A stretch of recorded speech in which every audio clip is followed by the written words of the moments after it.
perpetuate what my parents taught me or how my parents treated me? Probably a general value system. My mother was the dominant person in our home as it related to discipline and structure. My father was a very warm and feeling person, but my mother was much more in a Myers-Briggs context. She was the thinker and the sensor, and so on. Well, I've picked up much of my mother's characteristics in that regard, in that I value structure. I value the rational approach to things. I'm very much interested in tradition. I like to maintain tradition. I think I picked up from my father senses of compassion, and I've certainly picked up from my father his commitment to service to humanity, and I model that even to the current day, and I do that with great pride, but also humility. Well, I ended up really having, at least as I recall, 3 aunts who would have been my father's sisters, their families, which would be my cousins then, living in Toledo. The things that I liked, remembering about one set of cousins, the Rigo boys, which would be my Aunt Nancy's family. They lived out at the edge of town, near a large woods and a creek, and they were into hunting and trapping. Well, I was fascinated by that, but I always enjoyed going out to their house, and oftentimes when I went, they would take me with them when they would run their traps along the creek, and so I was with them when they would catch the possums and the muskrats and all the things that they were trapping for. And why did they trap? Well, they trapped for the furs, and they would sell the furs, and they would sell the meat to the African American community. The African American community loved muskrat and possum meats and so on, and so there was a market for that at that time, and I remember doing that. I never went with them hunting. My folks wouldn't let me go because they were concerned about the firing of those guns and I might get in the way. But I remember very much enjoying the product of the hunting, the rabbits and the pheasants. They would come back from their hunting early in the morning, and they would have those, and they would then dress those animals right away, and we would have them later in the day as a meal. Well, I want to talk a little bit more about my high school years. Okay. I went to Scott High School in Toledo. Scott High School was a large high school located in the near downtown area. The population of Scott High School was very diverse. It was at least 50% African American. It was about 40% Caucasian, and it was about 10% other. And the other was largely Asian and some Middle Eastern students. Well, let's see, I said 40% were Caucasian. Of the Caucasian, about half were Jewish. And so I was raised in a real mix of religious and cultural and racial kind of composition. And I look back on that, and that has been such a benefit to me, because we went to school together, we played together, we sang together, everything, any activity we had. Choral, I was very involved in the choral program. I was involved in the drama program. Those programs, there was never any question about who got what parts and so on. It was just a beautiful mix, even in the early 50s, and I value that very much. It was a very good high school.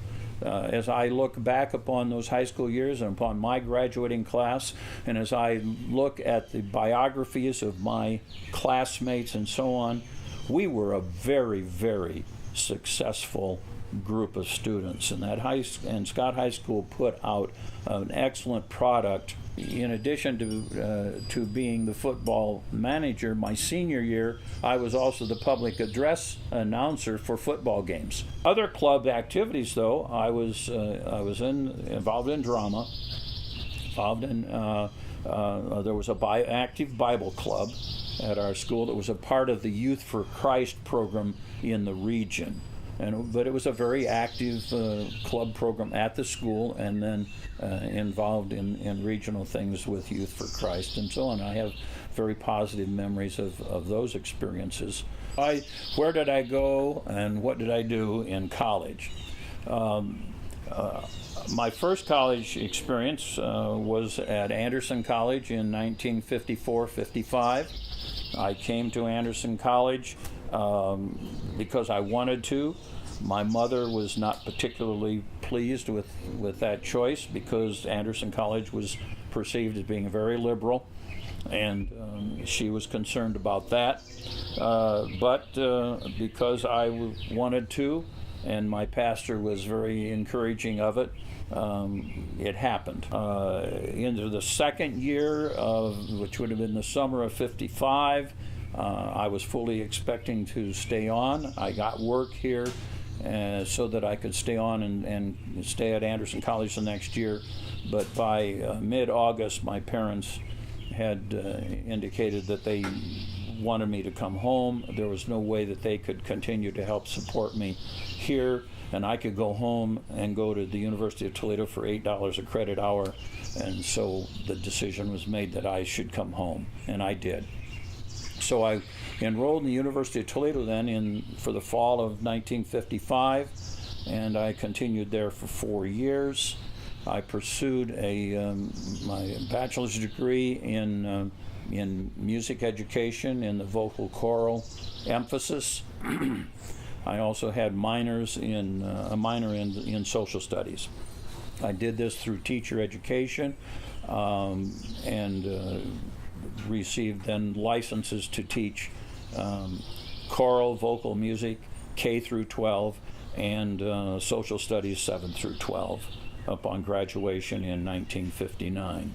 At the same time, because I had enrolled in the ROTC program, I received a commission as a second lieutenant in the U.S. Army upon graduation, and that's a whole nother story.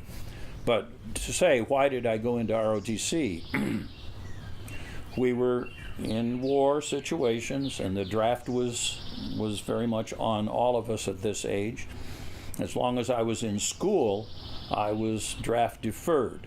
But once I graduated, I was not draft deferred. So I knew that come 1959, when I would graduate, I would be snapped up immediately into the draft. And I said, if I'm going to be drafted, or if I'm going to do military service, then I'm going to do it in my way, and I wanted that way to be as an officer. So I enrolled in the ROTC program, and that's what happened. Favorite professor in college? My recall of my professors here at Anderson College, and it was probably Malcolm Gressman, who was the drama and speech teacher. And while that was not my area of pursuit, I did take a basic speech class with him, and I was involved in the drama program at Anderson College even in that first year. And I went on the spring tour play that they always had at that time. And Malcolm Gressman was the director. The other persons that I had here, and remember them not because I had them in class as teachers, but otherwise would be the Mockholtz brothers, Jim and Bob Mockholtz, because of their work in athletics. And again, I continued here in a student manager role in track and field, just as I had been doing in high school. And I, in fact, received an athletic letter even after in my freshman year. I have a sweater with a varsity letter for my work as the athletic manager, student manager in track and field in the year of '54-55. At the University of Toledo, again, the standouts in my life would have been my major professor. It was Dr. Lloyd Sunderman. He was my academic advisor. He was the director of the chorale, and he was my major professor in my major field. He was became a very good friend of mine, a good mentor, and we invited him to be the soloist for our wedding when Joyce and I were married in 1959. My master's degree was in school administration and supervision. I wanted to be certified in Ohio as a school principal. Upon receiving my master's degree in school administration in '64, that very same year, then I got a principalship in Gibsonburg, Ohio, an elementary school principalship. And so in '65 through '67, I was there as the elementary school principal. I received a phone call from my academic advisor in my master's program, Dr. Rosenberger, at the University of Toledo, and he indicated that they had been successful at getting a grant to launch a new type of doctoral program in school administration. I told him I was interested, but I needed more information. The attractive piece was that it was an internship-based program for which I would receive compensation for the internship.